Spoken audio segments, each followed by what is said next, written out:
The storm didn't knock before arriving. It crashed into the morning like grief with no warning, rain slamming against the diner windows as if the sky itself had finally broken. What was usually a place of warm chatter and clinking cups now felt hollow, suspended in silence. Only one man sat inside. Rowan Hail sat alone in a red booth by the window, shoulders slightly hunched, hands folded near a plate he had no right to feel guilty about, yet did. The sandwich in front of him wasn't fancy. Just bread, eggs, and warmth. But to Rowan, it was rare. Precious. The first real breakfast he'd bought for himself in weeks after surviving on instant noodles and willpower. A single father. Callous hands. Tired eyes. A man who counted coins before counting dreams. He had just lifted his gaze toward the rain when the diner doors flew open. Cold air rushed in. Then she stumbled through. She looked like a ghost the storm had spat out, soaking wet, trembling, hair plastered to her face. Her clothes were torn, her lips pale, her breath uneven. The room seemed to hold its breath with her. Despair walked in before she ever spoke. The waitress approached gently, voice soft. "What can I get you? Honey." The woman's lips moved. At first, nothing came out. Then, barely louder than the rain, "Help, please." That single word settled heavy in Rowan's chest. He didn't know her name. He didn't know her story. But he knew that look, the hollow stare of someone who had run out of places to run. He'd worn it himself once, after his wife died, leaving him alone with grief, bills, and a little girl who still believed her father was made of sunlight. Rowan didn't plan to stand up. He just did. Maybe it was instinct. Maybe it was desperation recognizing desperation. Or maybe it was a memory of his daughter Mira's voice, bright and certain, saying, "Daddy, helping someone is like giving them your sunshine." Rowan picked up his plate. The sandwich was still warm when he placed it gently in front of the woman. "Hey," he said quietly, "you need this more than I do." Her hand shook as she reached for it. Not just hungry, broken. She ate fast, tears slipping free, mixing with the rain still clinging to her skin. Rowan sat across from her, saying nothing, watching closely, just to make sure she didn't collapse. Eventually, she whispered her name. Araven. Nothing more. No past. No explanation. No reason for the fear in her eyes. Rowan didn't ask. He knew what silence looked like after trauma. He'd lived inside it for years. When the food was gone, she didn't leave. She stared at the empty wrapper as if moving might shatter the fragile safety she found. Outside, the storm softened. Inside, her breathing didn't.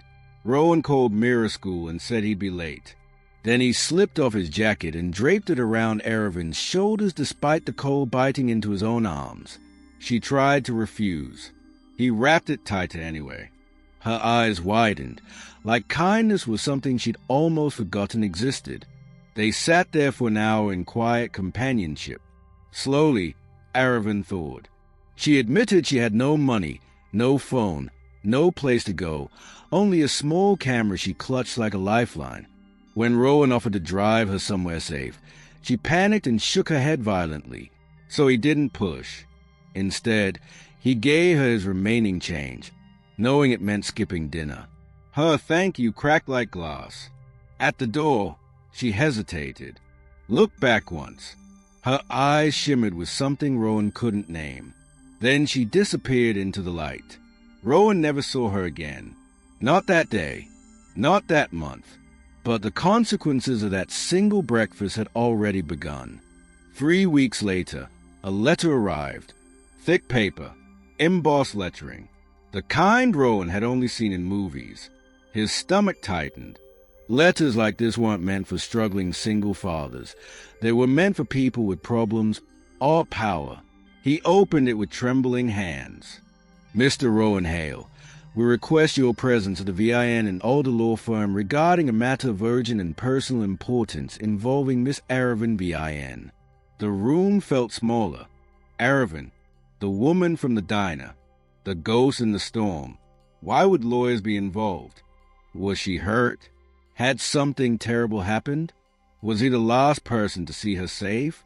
Fear followed him all the way across the city the next morning. The law firm towered above him, glass, marble, polished perfection.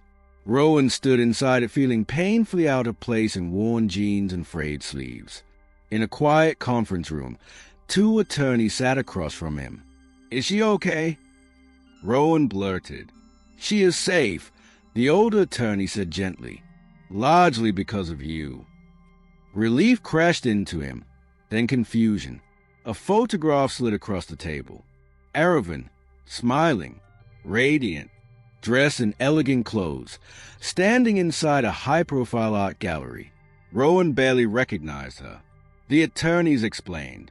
Araven VIN was a renowned photographer, wealthy, the sole heir to a substantial family trust. But trauma doesn't ask permission. After a violent confrontation with someone who tried to exploit her work and her life, she ran, refusing protection, money, help. "She looked homeless," Rowan whispered. "She was," the lawyer replied softly. "Trauma strips everything away." Then came the truth that shattered him. When she had nothing, not even hope, you gave her food, warmth, dignity. Rowan shook his head. Anyone would have done the same. "Most didn't," the attorney said. Papers slid toward him. A financial grant, housing, childcare, 3 years of living expenses, education, stability. Araven's words echoed through the room. "He gave me a meal when I felt like a ghost. I want to give him back his future." Rowan couldn't breathe.